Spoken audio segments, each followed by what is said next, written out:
Ester 9, 1 e 2. No 13º dia do 12º mês, o mês de Adar, entraria em vigor o decreto do rei. Naquele dia, os inimigos dos judeus esperavam vencê-los. Mas aconteceu o contrário. Repita comigo, mas aconteceu o contrário. Os judeus dominaram aqueles que os odiavam, reunindo-se em suas cidades, em todas as províncias do rei Xerxes, para atacar os que buscavam a sua destruição. Ninguém conseguia resistir-lhes, porquanto todos os povos estavam com medo deles. Amém. Você pode se sentar. Em janeiro desse ano, eu li um livro do Max Lucado chamado Para um Momento Como Este. E quando eu li esse livro, não era muito o tema do livro, não, mas foi exatamente esse verso, né? Mas aconteceu exatamente o contrário, que movimentou o meu coração. E essa palavra está guardada no meu coração desde janeiro, esperando um momento para ela ser falada. Eu já falei muitas outras palavras, mas ela ficava lá. E eu falava, que dia que vai ser? É hoje. Hoje é o dia que essa palavra vai ser ministrada. O livro de Ester, ele começa nos contando como que uma judia, órfã, pobre, exilada, chega ao trono, como ela se transforma em uma rainha. Essa é o início da história de Ester ali. Você já começa Ester capítulo 1 já entendendo o que acontece. A Bíblia diz que o Império Persa, ele dominava na época 127 províncias. E o texto de Ester 1, de 1 a 3, e o capítulo 10, 1, conta que esse império ia desde a Índia até a Etiópia. Quer dizer, o governo desse império era enorme. No império, havia mais ou menos 100 milhões de habitantes, e desses 100 milhões, 3 milhões eram judeus que estavam ali. Quando Ester nasceu, o seu povo já estava no exílio. E a gente sabe por quê. A desobediência do povo levou esse povo para lá. Foi a Babilônia que conduziu esse povo, mas agora eles estão no império de Persa, né? E agora eles estão reinando sobre o povo de Deus. Ester, quando nasceu, o povo já estava em exílio, e ela era uma menina órfã, criada ali pelo seu primo, Mordecai. Mardoqueu? Mordecai, exato. Outras versões vão trocando. Como Xerxes Assuero, como Mordecai. Você vai ver em outras traduções, Mardoqueu, enfim. O capítulo 1 conta para nós como que ela chega a esse lugar de rainha. Então, ali já, no início do livro de Ester, você vai saber que o rei Assuero dá uma grande festa no seu império, uma festa de 180 dias. Pensa o que é isso? Uma festa de 180, de 6 meses de festa. Meu Deus! E um banquete, era festa assim para mostrar o soberano que ele era, o governo que ele tinha como rei, como ele era grande, como o seu império era soberano sobre as províncias que ele reinava. Era para mostrar as riquezas que ele tinha realmente e para mostrar a abundância de tudo que havia ali.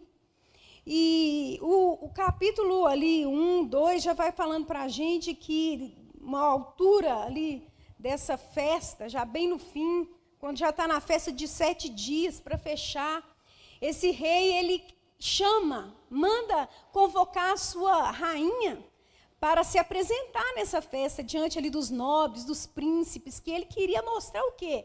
Tudo que ele tinha de melhor, ele queria que todos vissem como era soberano o seu governo ali sobre aquela nação. E essa rainha, eu não sei o que ela arrumou, né? Mas ela se recusou a se apresentar diante do rei. E logo ali em seguida, tem uma reunião, um concílio, sábio se reúne com o rei e fala, não, você não pode mais ficar com essa mulher, não. Já pensou se todas as mulheres do reino agora começam a fazer isso com os maridos delas? Eles falam e elas desobedecem. Eles falam uma coisa, elas fazem outra. Pensa, né, irmãos? Que terrível seria, né, para os homens, se as mulheres desobedecessem eles, não é verdade? Mas, enfim, ela é destituída. E logo em seguida instaura-se a Miss Universo do reino persa. E as meninas jovens, belas, formosas, e não era só assim, as bonitas vinham, eram escolhidas e pronto, se apresentavam ao rei, não. Não era bem assim, não. Era escolhido no império, caçado, procurado, depois era levado para o harém e tratado, irmão. Você pensa quantas belezuras não sabia dali, não é? Porque uma mulher bem tratada e bem cuidada, irmãos, ela fica bonita, você pode ter certeza disso. Não é verdade? Então, era 6 meses de óleos, perfumaria, especiaria, e joias, e alimentação, pensa. E aí, sim, ia ser apresentada diante do rei. Mas, enfim, Esther ganhou o Miss Universo do rei persa.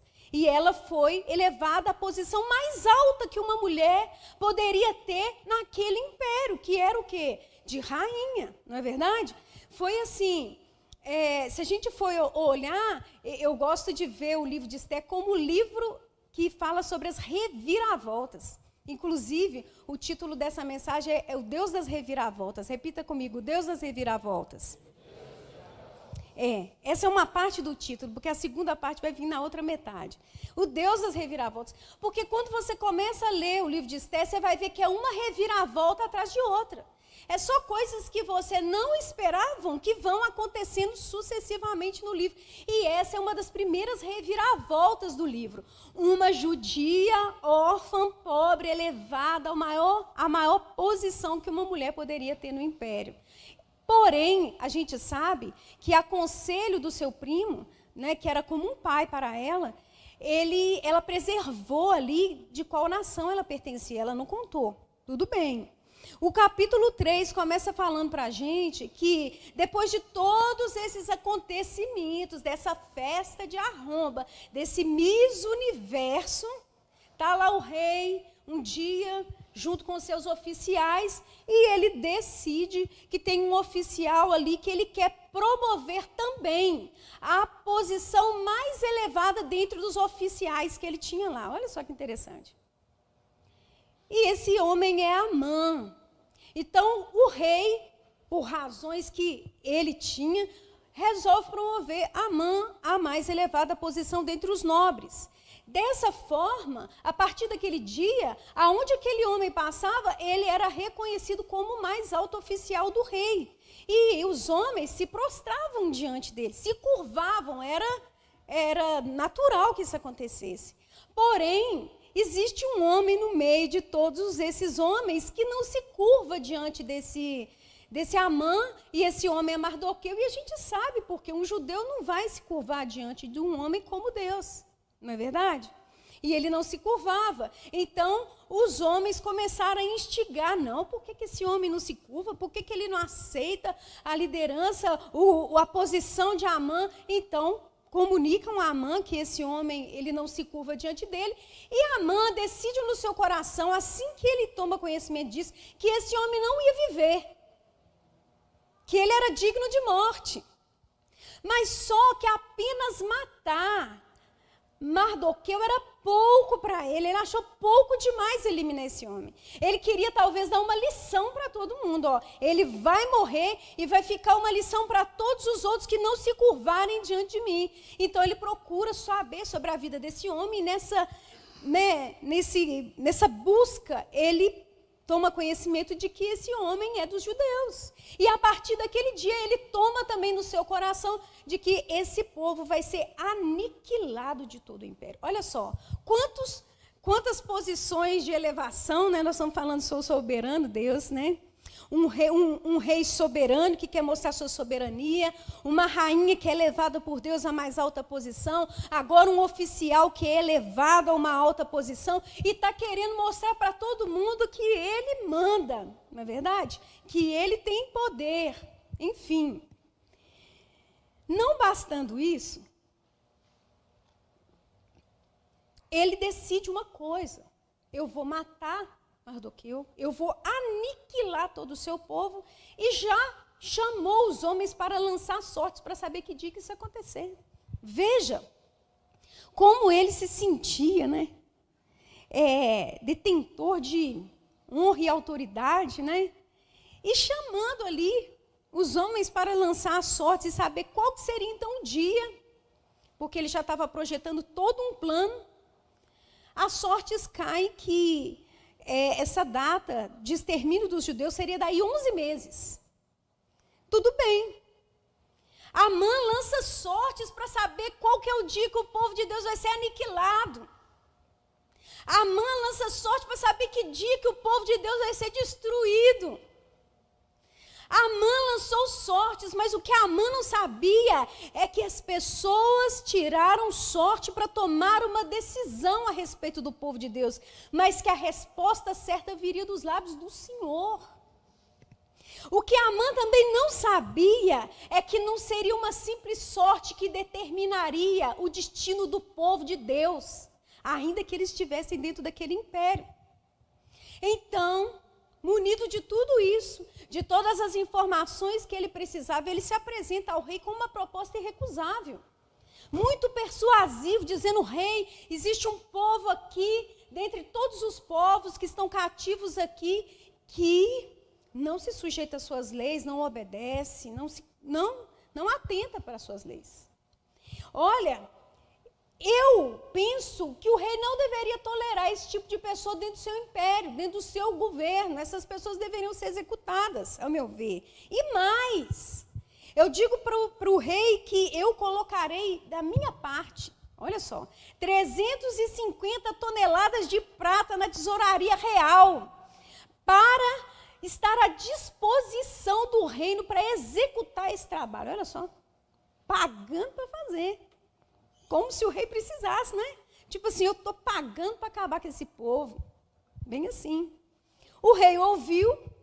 Ora, Amã era um alto oficial, o rei confiava nele. Então o rei simplesmente tira o seu anel real, coloca na mão dele e diz assim: fica com a sua prata e toma esse anel e faz com esse povo que você achar melhor. E Amã saiu se achando. O cara, afinal de contas, né? Ele já estava se achando, então agora acabou.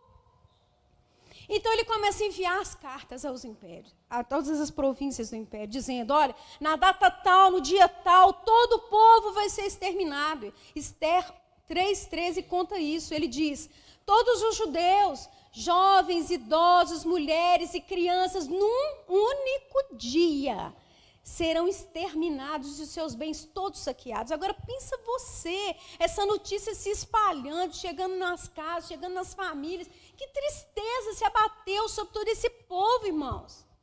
Pensa você ali dentro da sua casa com a sua família, olhando para o seu filho, para a sua filha, pensando: daqui 11 meses, meu Deus, o que vai ser de nós?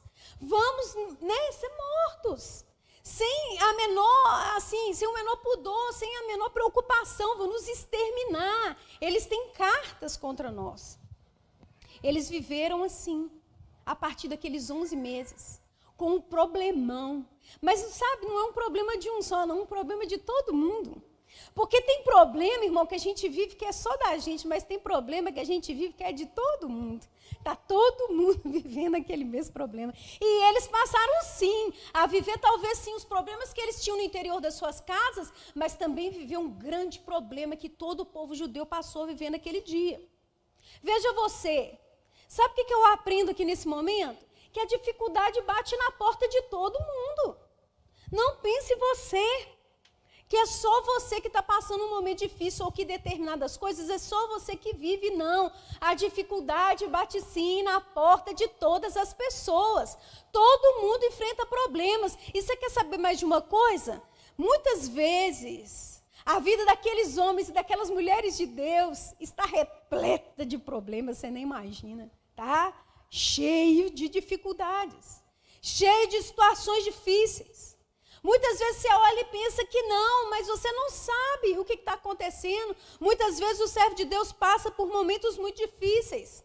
Muitas vezes um servo de Deus, uma serva de Deus, vive debaixo de sentenças que não são divinas, são humanas, são do inimigo, mas estão ali pairando como se de repente em algum momento vai cumprir, sabe? Sentenças que estão ali, olha, para algum momento isso aqui ainda vai acontecer. Muitas vezes vive sobre ameaças.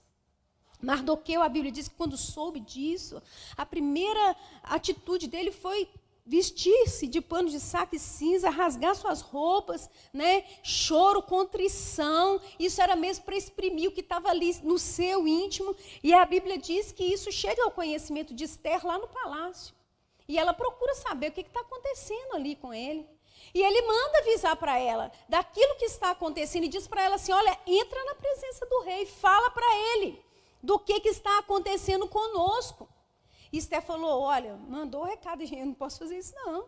Né? Tem 30 dias que o rei não me chama. E todas as pessoas sabem que aquele que se apresenta diante do rei sem ser chamado, e ele não aponta o cetro, é executado. Tá?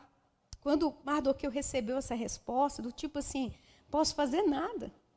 Mardoqueu mandou um recado para ela. E disse assim, olha, Esther 4, 12 a 14. Não pense que pelo fato de você estar no palácio do rei, de todos os judeus, só você escapará. Pois, se você ficar calada nesta hora, socorro e livramento surgirão. Olha que lindo. Socorro e livramento surgirão de outra parte para os judeus, mas você e a família do seu pai morrerão. Quem sabe se não foi para um momento como este que você chegou à posição de rainha. Olha só. Ô Esther, talvez você não esteja entendendo o que eu estou falando para você. É o que Mardoqueu disse, né? Talvez você não está entendendo o que está acontecendo. Chegou o momento, Esther, de mudar de posição. Chegou o momento agora de assumir uma postura diferente no reino. Até então, você foi elevada à posição de rainha pela sua beleza, assumiu a posição real, mas agora chegou o momento de mudar de posição. Agora chegou o momento de tomar uma atitude diferente daquela que você tomou até aqui. Agora, o que eu acho mais lindo aqui foi que Mardoqueu disse para Esther assim, olha, eu quero só que você saiba de uma coisa. Eu não estou dizendo para você que se você não entrar na presença do rei, o povo vai morrer, não. O que eu estou dizendo para você é que o socorro e o livramento virá. O que eu estou dizendo para você é que Deus está te chamando para fazer parte desse socorro e desse livramento. O que eu estou dizendo para você nesse, Esther, se você não for lá, e se você não se apresentar, e se você não arriscar a sua vida, todos vão morrer, não. O que eu estou dizendo para você é que o socorro virá. O socorro virá, e esse é o segundo título que eu daria para essa mensagem. O socorro virá. O socorro virá. Olha só, ele tinha certeza. O livramento vai vir. Agora o que ele está falando para ela é que você quer fazer parte disso? Você quer estar junto desse socorro, junto desse livramento? Você quer fazer parte dessa história? Pensa bem, será que não é por causa disso que você está aí, não? Será que, olha, isso não está fazendo parte de um grande plano que o Senhor está montando e você está aí, porque você vai fazer parte disso, desse livramento que vai vir? Veja a postura de Mardoqueu. Na época que eles estavam ali, irmãos, não tinha rei, né? Não tinha exército, não tinha sacerdote, não tinha templo, não tinha nada, mas ele tinha o quê? Uma fé viva em Deus. Uma certeza de que Deus continuava soberano sobre a história do seu povo. Olha que tremendo isso. Ainda acreditava no Senhor. Uma fé tal que ainda acreditava que era Deus que determinaria o futuro do seu povo. É um exemplo para nós esse tipo de atitude. Quantas pessoas perdem a fé no momento que elas mais precisam da fé?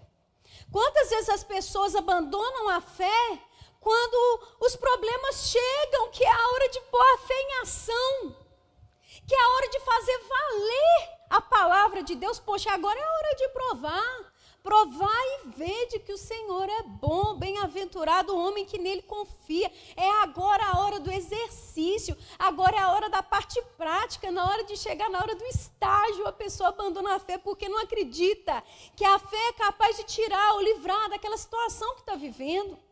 Irmãos, o mundo, ele faz de tudo para minar a nossa fé, tudo.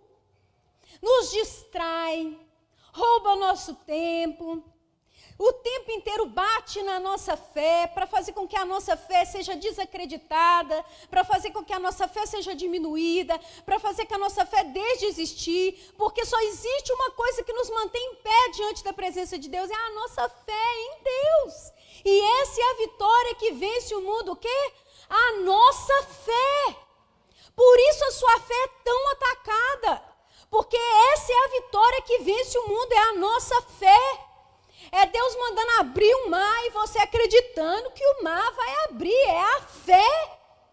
É a fé que faz a gente viver coisas que você, do contrário, não imaginaria. Coisas que você nem conceberia. A fé nos leva a lugares que nós nunca imaginávamos. É a fé. E ele aqui exerce a sua fé. Ele diz assim, olha aqui, minha filha, o socorro virá. Fica sabendo, Esther. Eu estou te dando uma notícia. O socorro virá, minha filha. O que eu estou falando para você é levanta para fazer parte desse grande livramento do Senhor. Foi para isso, talvez, que o Senhor te colocou aí. Para pensar. Será simplesmente para te elevar a uma posição de rainha? Irmãos, de fato, todas as pessoas que estavam ali debaixo daquele decreto estavam enfrentando um problemão. Era um problemão mesmo.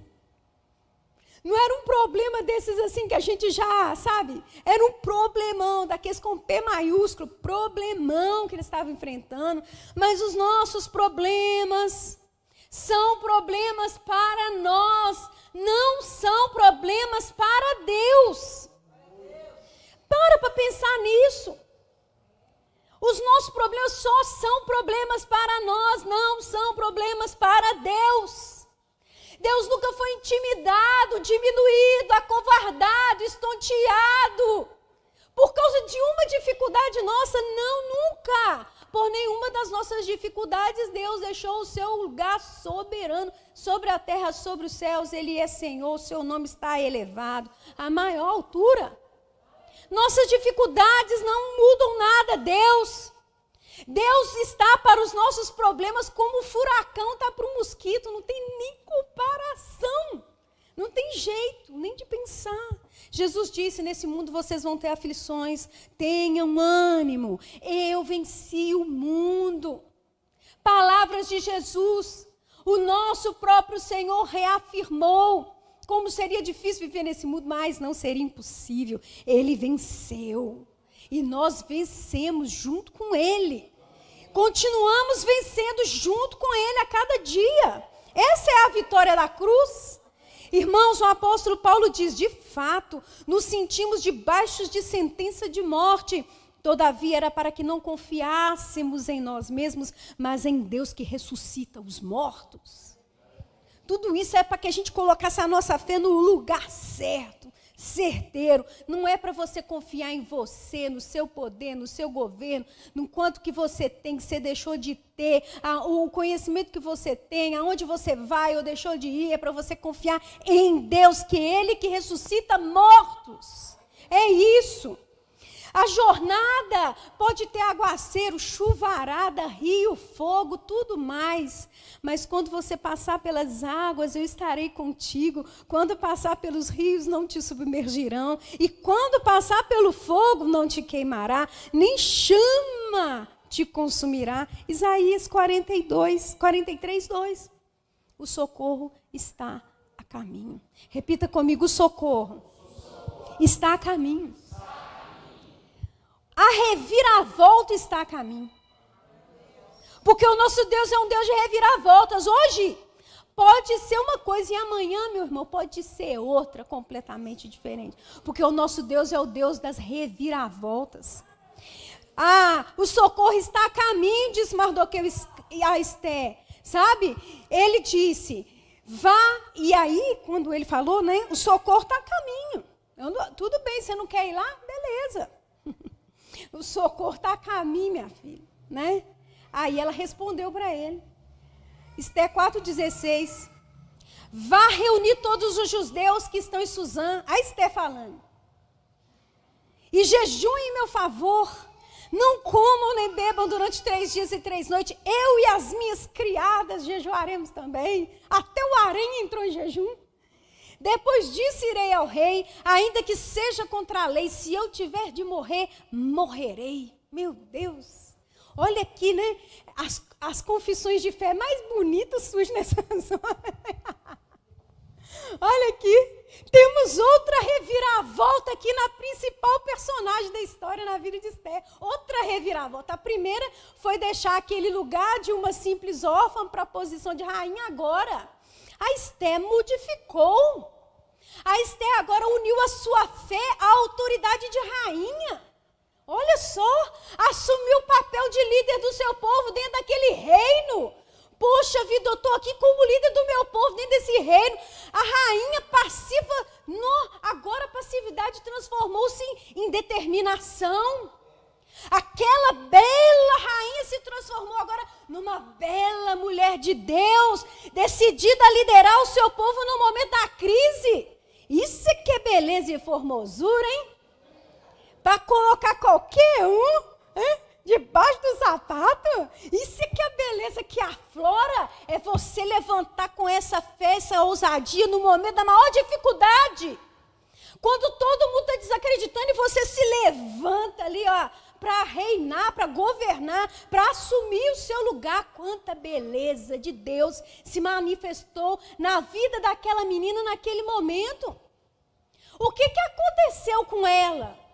O que fez ela sair do eu não posso fazer nada para estar disposta a sacrificar tudo? O que fez ela sair do se eu for, morrerei, do para se eu morrer, morri? O que aconteceu? Sabe o que aconteceu? Ela entendeu o propósito. Ela entendeu o propósito. Porque ela estava naquele lugar. E é isso que Deus também quer nos falar nessa noite. Entenda o propósito. Entenda a razão. Quando nós entendemos o porquê, nós não mais importamos como. Como não importa mais quando nós entendemos o porquê. Deus nessa noite está chamando você, no lugar onde você está, diante daquilo que você está vivendo, a entender o propósito de Deus. Existe propósito de Deus em tudo na nossa vida, em tudo. Até nas coisas difíceis. Você também foi criado para um momento como este. Deus nos colocou nessa geração. Deus nos colocou nessa igreja. Deus te colocou nessa família. Deus te colocou casada com a pessoa que você está casada, com os filhos que você tem. Não é? Com o pai e a mãe que você tem, com os irmãos que você tem, com as cunhadas que você tem, com as tias que você tem, com os primos que você tem, com tudo que você tem, com um propósito. E quando nós entendemos o propósito, acabou. Nós nos levantamos e assumimos a posição. Foi o que ela fez. Ela levantou e assumiu. Opa, então deixa eu me aprumar, me ajeitar. Porque eu estou fora do propósito. Eu estou fora e eu vou perder. E é isso que acontece quando nós estamos fora do propósito, nós perdemos. Eu perco, você perde, a igreja perde, a sua família perde, todo mundo vai perdendo. E as bênçãos de Deus que estão sobre a nossa vida, continuam sobre a nossa vida, mas não alcançam a nossa vida, porque nós vamos retardando as bênçãos de Deus, porque não entendemos a posição, o propósito. Fora do propósito as coisas não se cumprem. Quem sabe, exemplo de Esther, você está tendo a oportunidade de agir e abençoar hoje mais pessoas do que você pode imaginar. Ela achou, no primeiro momento, que era só uma posição de rainha, até que ela entendeu que ela estava ali para abençoar mais pessoas que ela podia imaginar. Sabe, talvez hoje você está aqui preocupado só com o que você está vivendo, e Deus está chamando a sua atenção que Ele tem propósito, e o propósito que Ele tem é para mais pessoas do que você possa imaginar. O que Mardoqueu está dizendo para Esther é, a questão não é se Deus prevalecerá, mas é se você vai estar na equipe dele. Deus vai prevalecer, irmãos. Deus vai prevalecer. Mas Ele quer você na equipe dele. Ele quer você com Ele, do lado dele. Porque quando a bênção vir, Ele não quer ver você chupando dedo, vendo a bênção, alcançando todo mundo. Eu sei, vida, céus, azar. Tem uma nuvem que é só na minha cabeça que ela fica. Os raios, as trovoadas só caem na minha cabeça. Sol, primavera para todo mundo, mas na minha cabeça é inverno, é chuva, é tudo, é granizo, né? Enfim, não. Deus quer que você seja alcançado também. Existe uma bênção para a igreja que Deus quer que toda a igreja faça parte dela. E para que você faça parte, você precisa entender o propósito e tomar posição. Para que quando as coisas aconteçam, você venha desfrutar da bênção. E não só ficar olhando aqueles que assumiram posição e você ficou esperando não sei o que acontecer. É Deus chamando a nossa atenção. O céu está oferecendo a cada um de nós, sem exceção, a oportunidade de participar de uma obra santa. Todos nós estamos sendo convocados a participar dela, todos nós. Quando ela entendeu o propósito, a postura mudou. Não é verdade? Ela disse, estou agarrada. Que hora que é? Conta comigo. Não vou ficar de fora nem um segundo, né? Coloca meu nome, estou agarrada, vou sacrificar o que quiser, ó Jesus, por amor de ti, tudo darei. Ela entendeu o propósito, sabe? Mudou a canção. Ela foi jejuar e orar. Jejuar e orar. E jejuar e orar é uma coisa tão importante na nossa vida, irmãos. Tão importante. A oração é vital, mas nós desprezamos muito o poder do jejum.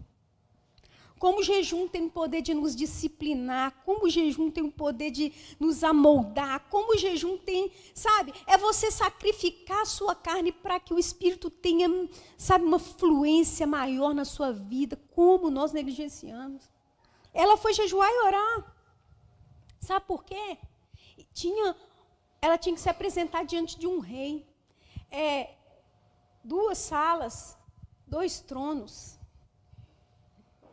Ela foi jejuar e orar para se apresentar diante do trono de Deus. E ali diante do trono do soberano, ela se curvou e humilhou com jejum e oração. E ali, depois de ter se curvado diante do soberano, ela então estava pronta para se apresentar diante do rei que se agradou dela na hora e apontou o cetro. É assim. Quando nós estamos diante do Senhor, quando nós procuramos, sabe, mortificar a nossa carne, a nossa vontade, o nosso querer, aquilo que a gente acha que é o que tem que ser, que é como deve se fazer, como devia ser na minha vida ou na vida do outro. Quando nós vamos para a sala do Senhor e começamos a nos humilhar e arrepender, dizendo, eu não sei nada, o Senhor sabe tudo, eu não posso nada, o Senhor pode tudo, eu não tenho controle de nada, o Senhor tem controle de tudo, o Senhor sabe o que é melhor para mim, eu não sei nada o que é melhor para mim. Quando nós vamos tomando essa posição, nós saímos da presença de Deus de uma maneira agradável. Não somente a Deus, mas a qualquer pessoa que esteja no nosso caminho. E assim as pessoas vão nos apontando o cetro, sabe? Nós vamos achando graça diante das pessoas e diante de Deus. Foi isso que aconteceu. Ela apareceu arrebatadora diante do rei, depois de apresentar-se humilhada diante do Rei dos Reis. Ah, irmãos, aquela bela mulher, agora na posição de autoridade que ela tinha, apresentou-se diante do rei como ele nunca viu nenhuma mulher, com a unção e a bênção de Deus. Ele apontou o cetro. Não apontou só o cetro, não, falou, minha filha, pode pedir tudo que você quiser, estou entregando. O que você quer? Pode levar. Pode levar, ela achou graça. Irmãos, quando nós achamos graça diante de Deus, acabou. Você não precisa, irmão, preocupar com mais nada. O Senhor move as coisas, Ele faz. Ele é o dono do ouro e da prata. Do Senhor a terra, a sua plenitude, o mundo dos homens que nele habitam. Né? Ele é soberano, governa, tudo é dele, por ele, para ele são todas as coisas. Tudo serve para o propósito dele, para a glória dele, para a honra dele. E o que se fará aquele a quem o rei deseja agradar? Foi a pergunta que o rei Assuero fez a Amã quando ele entrou diante da sala dele, furioso para enforcar, né, Mardoqueu. Ele disse assim, o que fará aquele a cuja honra o rei deseja agradar? O que Deus fará quando nós nos humilharmos diante da sua potente mão na nossa vida? O que ele não vai fazer? Ainda mais. Então, nós sabemos que essa Esther mudou de posição. Ela agora entendeu o propósito do Senhor. Ela poderia ter permanecido no anonimato, Ou então poderia ter cruzado os braços. Ou poderia ter simplesmente falado, vou lá agora e vou falar com o rei. Ia ser morta na hora. Mas ela decidiu jejuar e orar. E a história dela nos estimula a fazer o mesmo. Eu não sei o que você está vivendo hoje. Talvez você está de braço cruzado, esperando a banda passar. Talvez você está aí, desacreditado de que alguma coisa possa acontecer realmente. Talvez você está aí, pronto para tomar uma decisão super precipitada, ir lá e pá, e tá. Sabe? Ela decidiu jejuar e orar. E essa é a melhor opção que o servo de Deus tem antes de tomar qualquer decisão. Jejuar e orar. Não é? Você tem algum assuero na sua vida hoje? Alguém que está exercendo um governo? Alguém que está trazendo problemas para você como Amã? Alguém que está ameaçando a sua família? O que você está vivendo? Retire-se para orar e jejuar. O que você está passando? Mas eu já estou fazendo isso, então continua no propósito. Firme no propósito, porque Deus não deixa nenhum servo seu sem resposta. O que acontece nessa história de reviravoltas? Você acha que acabou aqui? Não. A Bíblia vai falar para nós que Amã é desmascarado. E ele é executado no lugar onde que ele ia colocar Mardoqueu. Olha para você ver, já tinha planejado tudo para Mardoqueu e que vai tudo para ele. Ele queria a honra do rei. Quando o rei perguntou para ele assim, o que vai fazer o homem a quem o rei deseja honrar? Ele falou assim, manda ele sentar no seu cavalo, né? E vestir a sua roupa e andar pela cidade. Todo mundo falando assim, esse aqui é aquele que o rei quer honrar. Aí ele falou assim, então vai lá e faz para Mardoqueu isso. Irmãos, que histórias de reviravoltas tem nesse livro? É reviravolta o tempo inteiro. Mas a maior reviravolta que está para acontecer nesse livro, afinal, aquela que é a razão de todas essas reviravoltas irem acontecendo, se dá nesse momento, quando a rainha apresenta diante do rei e fala, olha, existe uma sentença contra o meu povo. Existe uma sentença. E o rei sabe que ele não pode revogar aquela sentença, porque esses impérios, eles tinham o seu rei como um Deus. Um Deus não revoga a sua palavra, eles não revogavam o decreto. E o que ia acontecer então com esse povo? Aí a Bíblia diz que Xerxes vai e decreta uma ementa à lei. Eu não sei se você já observou isso. Esté 11:8 diz, o decreto do rei concedia aos judeus de cada cidade o direito de reunir-se e de proteger-se, de destruir, matar e aniquilar qualquer força armada de qualquer povo ou província que os ameaçasse a eles, as suas mulheres e os seus filhos, e de saquear os bens dos seus inimigos. Olha só. Ele vira e fala, olha, eu não posso aqui revogar o decreto que manda todo executar, não, mas eu vou trazer uma emenda a essa lei. Eu vou autorizar. Todos os judeus agora fiquem sabendo que vocês podem se reunir. Olha que lindo isso. Dá a eles o direito de reunir-se e de proteger-se. De reunir-se e proteger-se, de reunir-se e destruir, e matar, e aniquilar a força de qualquer aqueles que os ameaçassem ou que viesse saquear os seus bens. Lembra lá que Amã lançou sorte para saber que dia que ele aniquilaria o povo de Deus?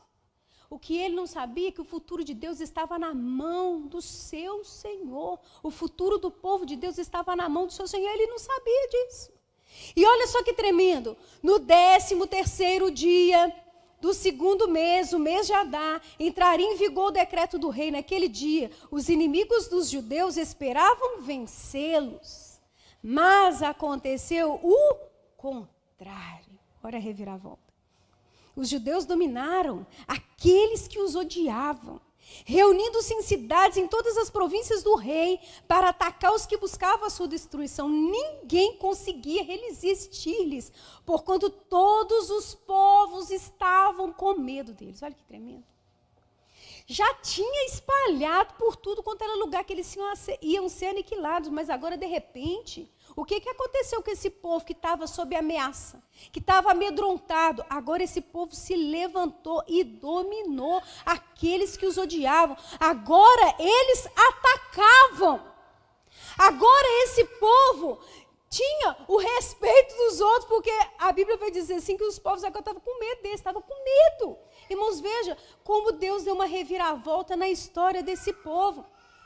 Outras traduções vão dizer assim, olha,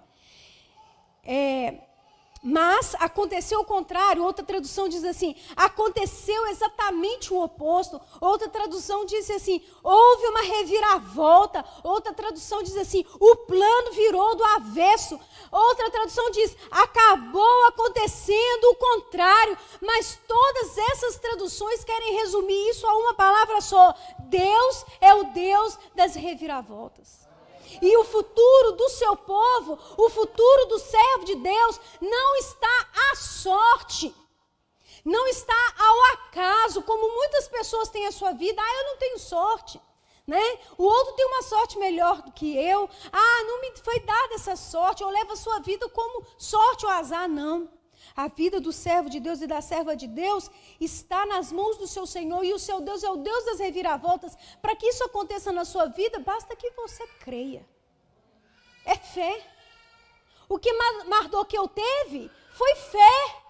Será possível que ele teve naquela época algo diferente de que nós temos acesso hoje?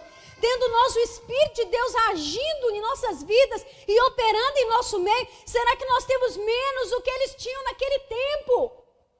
Irmãos, o socorro está a caminho. Você quer fazer parte? A sua reviravolta está a caminho. Você quer acreditar nisso? Amém? Amém? A sua reviravolta está a caminho? Fecha os olhos e pensa aí. Ela está vindo? Ela está chegando? A sua reviravolta está a caminho? Sabe, talvez você está aqui nessa noite e pense assim, olha, eu não estou conseguindo enxergar essa mão de Deus, não. Eu não estou conseguindo ver essa reviravolta que está vindo, que está no caminho, não tem problema. Se você não está conseguindo compreender como Deus age, não tem problema, não tem. Apenas obedeça. Tenha paciência, tenha fé, porque a palavra do Senhor nos diz que aqueles que esperam pelo Senhor renovarão as suas forças, subirão com asas como águias, correrão e não se cansarão, caminharão e não se fadigarão. Aqueles que esperam pelo Senhor sempre vão viver reviravoltas, meu Deus. Eu sei que essa é a palavra, Senhor, que o Senhor está enviando hoje para o coração da tua igreja. Eu não sei quais são as situações, mas também não importa. Importa que o Senhor é o conhecedor de todas elas. O Senhor sabe, ó Deus, a reviravolta que está a caminho da vida do meu irmão e da minha irmã. O Senhor sabe o tamanho da fé dele. O Senhor sabe o tamanho da fé dela hoje. Eu peço ao Senhor, acresce a nossa fé para que nós venhamos apenas crer em milagres, crer em reviravoltas, crer num Deus que não mudou. A tua palavra diz que o Senhor é o mesmo ontem, hoje, será eternamente Deus. Tu és governo, tu governas sobre a terra e céu, tu és Senhor e a nossa vida está nas tuas mãos. Eu quero viver uma reviravolta na minha vida.